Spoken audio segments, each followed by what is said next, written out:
Aging Shadow Fleet tanker uses STS to a second Shadow Fleet tanker to skirt Indian rules. This is from the Maritime Exclusive, and it was published on the 4th of April 2025.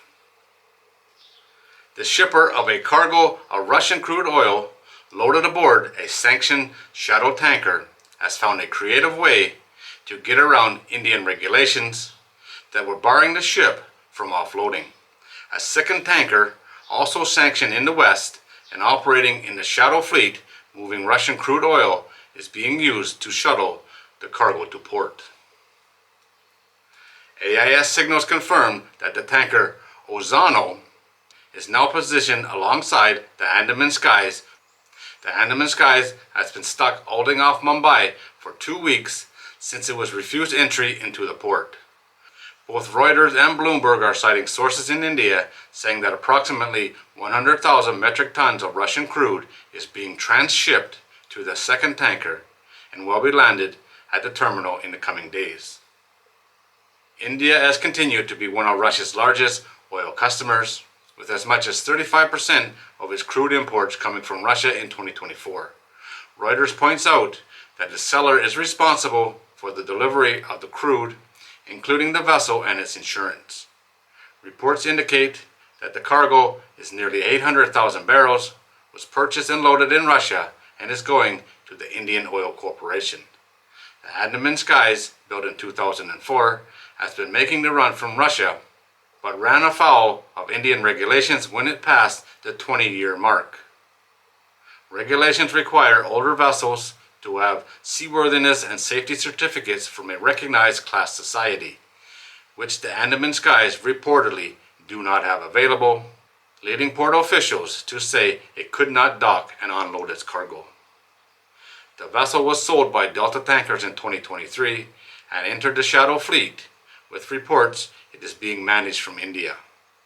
The European Union and UK added it to the sanctions list, but it has not been sanctioned by the US or the UN. Coming to the rescue is the equally shadowy Ozano, built in 2008, so it is less than 20 years old. It is also listed as being under Indian management. It too is sanctioned by the EU and the UK. Indian insists it is following international regulations in the purchase and shipping of oil. However, it only recognizes the sanctions from the United States and the United Nations, permitting these tankers to continue in its trade. It seems that India only follows the rules that India likes, which I guess is their prerogative. It's up to them what they do. But I've said it many times, these sanctions don't work. All it does is put old ships doing the job that a new ship would do. Ships with shadowy past, shadowy owners, shadowy operators, little to no insurance, flags of convenience, and it's just dangerous for everyone involved. But Russia and the other countries that are sanctioned will always find a buyer for their oil. It's in demand. There will always be somebody willing to find a way to get the oil. It's just done in a shadowy way that's more dangerous to everybody involved and the environment as well. Sanctions don't work. It just makes life more difficult and more dangerous for everyone else around it. But that's just my opinion.